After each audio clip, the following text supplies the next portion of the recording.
Politics, power or permission. Politics is not about power, it's about permission. Most people think politics is about who rules, who decides, who is in control. But that's an illusion. Governments rarely rule by force, because force is unstable and visible. What actually holds societies together is acceptance. Real power is not making people obey, it is making people agree, or at least making resistance feel useless. Laws don't work because they exist.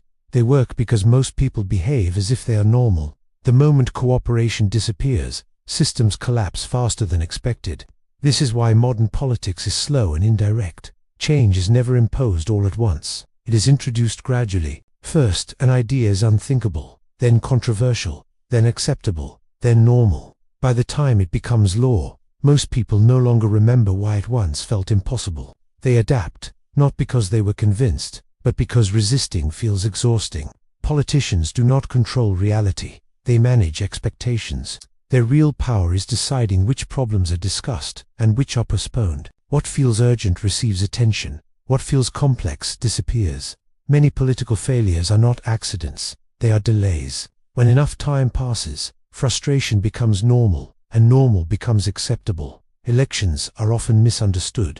They rarely decide what will change. They decide who will introduce change, at what speed, and with what language. That is why very different candidates often govern in similar ways once elected.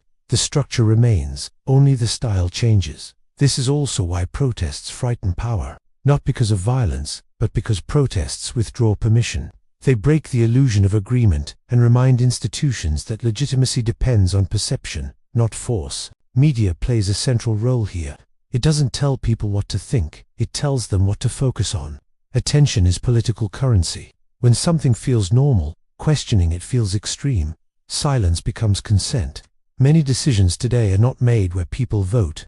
Economic pressure, international systems, and institutional limits restrict what governments can actually change. Politicians often perform power more than they exercise it. So who really controls politics?